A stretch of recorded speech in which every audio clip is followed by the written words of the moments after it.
Hello everyone, welcome back to Gurukul academy Chhatarpur. My name is Praveen Kumar. तो दोस्तों, जैसा कि हम कुछ छोटे छोटे रूल्स को पढ़ रहे थे जिससे हम इंग्लिश स्पीकिंग को अपनी इम्प्रूव कर सकते हैं, छोटे छोटे सेंटेंस को हम बोलना शुरू कर सकते हैं, उनको अरेंज कर सकते हैं। तो छोटे छोटे रूल्सों को हम देख रहे थे जिसमें अपन ने use of has, have, use of had, present में अपन ने यूज ऑफ हैज हैव पढ़ा था और पास्ट में अपन ने यूज ऑफ हैड पढ़ा था। आज उसी को अपन को फ्यूचर में देखना है। तो फ्यूचर में हम लगाते हैं विल हैव। तो आइए उसका यूज हम कैसे कर सकते हैं छोटे छोटे सेंटेंसों में। देखो, इसका यूज करना है मैं फ्यूचर में। फ्यूचर में हम यूज ऑफ क्या पढ़ेंगे? Will, use of will have. तो आपको जिस तरीके से आप कोई प्रेजेंट में वस्तु बता रहे थे, इसका मतलब क्या होगा? कोई वस्तु पास होगी। जैसे आप बता रहे थे कोई वस्तु पास है, मेरे पास पेन है, मेरे पास किताब है। पास्ट में आप बता रहे थे मेरे पास कार थी, मेरे पास घर था, मेरे पास एक बंगला था। तो इस तरीके से आप प्रेजेंट में और पास्ट में सेंटेंस का यूज कर रहे थे। उसी प्रकार जब आपके पास कोई वस्तु होगी, फ्यूचर में होगी, जैसे आप बताते ना मेरे पास एक महल होगा, मेरे पास एक कार होगी। तो इस तरीके से जब आप होगी बताएंगे तब आप उसको फ्यूचर में यूज ऑफ विल हैव का यूज करेंगे। और आपके पास अब देखो, सबसे पहले हमें इसके कुछ सिंपल सेंटेंस, जब हम सेंटेंस को बनाते हैं, सेंटेंस को अरेंज करते हैं तो हमारे पास सिंपल भी होते हैं। जब होगी अपन किसी चीज के लिए नहीं करेंगे तो हमारे पास जैसे कोई वस्तु नहीं होगी। तो जब अपन सेंटेंस बनाते हैं तो अपन सिंपल भी बनाते, नेगेटिव भी बनाते। तो सिंपल के लिए हमारे पास जो रूल होगा वो क्या होगा? सब्जेक्ट प्लस विल हैव और प्लस ऑब्जेक्ट। बस आपको तीन चीजों का ध्यान रखना है, सब्जेक्ट, विल हैव और ऑब्जेक्ट। जैसे मेरे पास कार होगी तो अपन इधर लिखेंगे मेरे, यानी आई विल हैव, क्या लिखोगे? I will have a car. मेरे पास कार होगी, I will have a car. आप जैसे उनके पास पैसा होगा, अपन बोलते ना उनके पास भैया पैसा होगा, पैसे वाले लोग, है ना? तो क्या लिखेंगे? उनके पास पैसा होगा।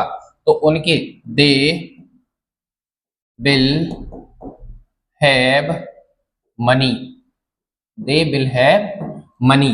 आप देखो, दे, उनके, उनके अगर अपन कहीं पे इसका सिंगुलर में यूज करते हैं तो अपन ही भी लगा सकते, और अगर इसका प्लूरल में यूज करते हैं तो अपन दे लगाएंगे, है ना? तो दे विल हैव मनी, हमारे पास कई मौके होंगे। तो हमारे, बी विल हैव, अब कई मौके यानी मैनी। तो we will have many chance, क्या लिखेंगे? We will have many chance. अब इसके बाद है राहुल के पास बाइक होगी। तो Rahul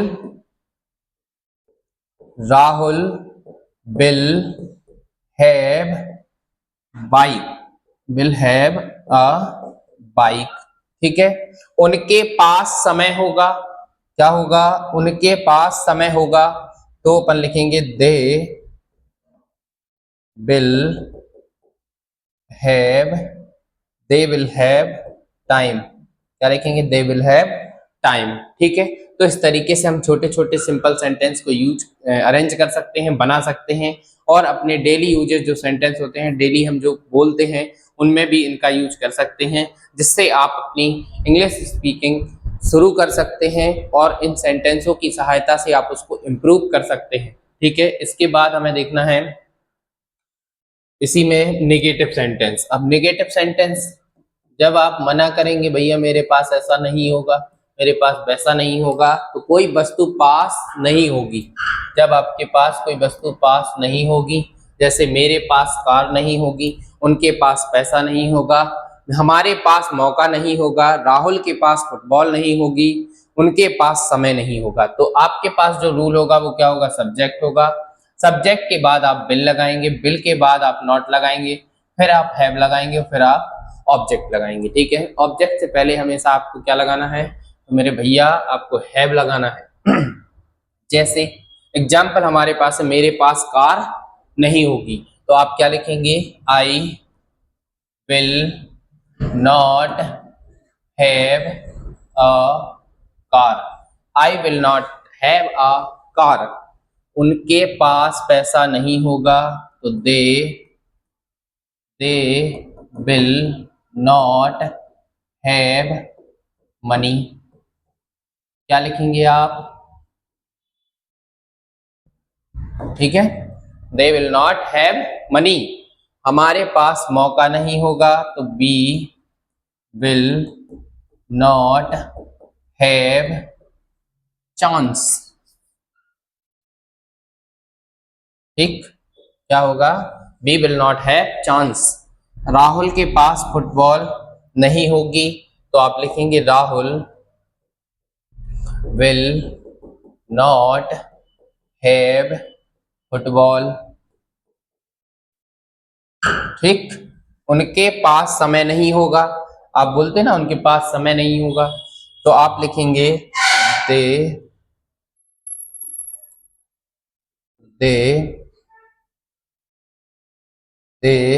will not have time. They will not have time. तो इस तरीके से आप नेगेटिव सेंटेंस बनाएंगे, और इसी के बाद आपको, इसी में नेगेटिव के बाद आप इंटेरोगेटिव सेंटेंस भी बनाएंगे। जैसे आपके पास होगा, क्या वस्तु, क्या कोई वस्तु पास होगी। जब आप इस तरीके से सेंटेंस बोलेंगे तो आप क्या करेंगे, सबसे पहले आप बिल लगाएंगे, फिर सब्जेक्ट लिखेंगे, फिर हैव लिखेंगे, फिर ऑब्जेक्ट और फिर क्वेश्चन मार्क। जैसे आप कहते हैं ना, क्या आपकी गर्मियों की छुट्टियां होंगी, तो आप सबसे पहले क्या लगाएंगे, बिल। इंटेरोगेटिव सेंटेंस में सबसे पहले आपको हेल्पिंग वर्ब लगानी होती है, फिर उसके बाद आपको सब्जेक्ट, हो क्या आपकी, यानी will you have summer, will you have summer holidays, will you have summer holidays. आप यहाँ पर समर वेकेशन भी लिख सकते हैं, है ना, गर्मियों की छुट्टियों को अपन समर वेकेशन भी बोलते हैं, तो उसको भी लिख सकते हैं। ठीक, जैसे ठंडियों में जो छुट्टियां होती तो उसको विंटर वेकेशन बोलते, गर्मियों में होती उसको समर वेकेशन बोलते। तो इस तरीके से आप लिख सकते हैं, क्या तुम्हारे पास मोबाइल होगा, तो आप सबसे पहले लिखेंगे will you have mobile, will you have mobile. क्या तुम्हारे पास समय होगा, तो विल यू हैव टाइम, फिर है, क्या मोहन के पास पैसे होंगे, तो आप लिखेंगे मोहन, क्या लिखेंगे, मोहन। पहले आप हेल्पिंग वर्ब लगाएंगे, सब्जेक्ट कैसे लिख देंगे, है ना, तो आप सबसे पहले लिखेंगे बिल, फिर आप लिखेंगे मोहन, तो बिल मोहन हैव, क्या होगा, क्या मोहन के पास पैसे, तो बिल मोहन हैव मनी। ठीक, विल मोहन हैव मनी। इसके बाद, क्या भारत के पास पर्याप्त पेट्रोल होगा, तो अभी जो तंगी चल रही थी, है ना, तो इसलिए अपन ने सेंटेंस भी ले लिया, क्या भारत के पास पर्याप्त पेट्रोल होगा, तो अपन लिखेंगे will India have enough petrol, है ना, will India have enough petrol. इस तरीके से आप इंटेरोगेटिव सेंटेंस को अरेंज कर सकते हैं। और इसी के बाद हमें देखना है फ्यूचर में interrogative plus negative sentence, interrogative plus negative sentence. अब भाई इनको कैसे देखना है, तो देखिए, सबसे पहले आपके पास रूल में हेल्पिंग वर्ब होगी बिल, फिर सब्जेक्ट, फिर नॉट, फिर हैव, फिर ऑब्जेक्ट, है ना। आप जब कहेंगे क्या कोई वस्तु पास नहीं होगी, जैसे क्या हमारे पास कुर्सियां नहीं होंगी, तो आप क्या लिखेंगे, सबसे पहले आप बिल लगाएंगे, बिल लगाने के बाद हमारे, यानी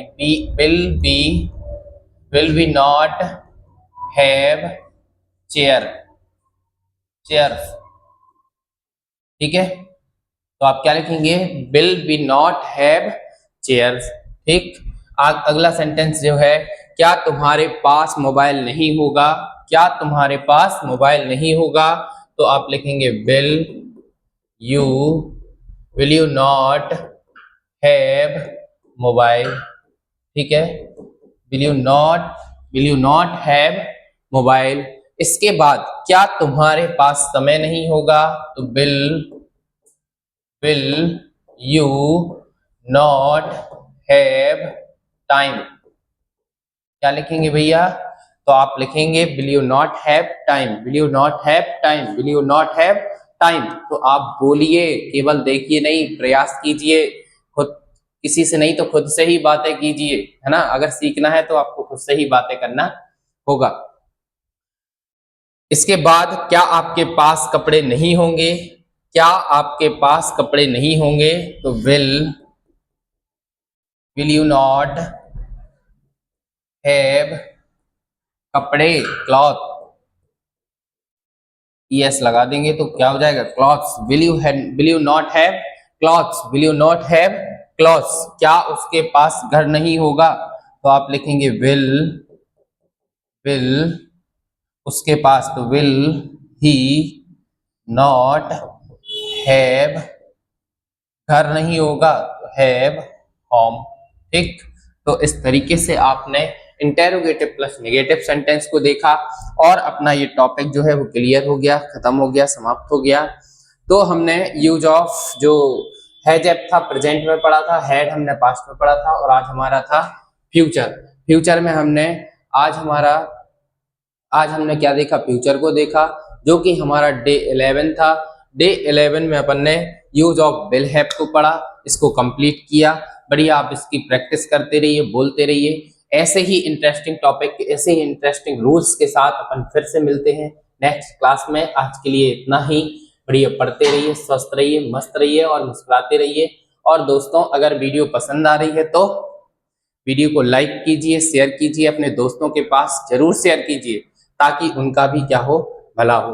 ठीक है, आज के लिए इतना ही, मिलते हैं, थैंक यू।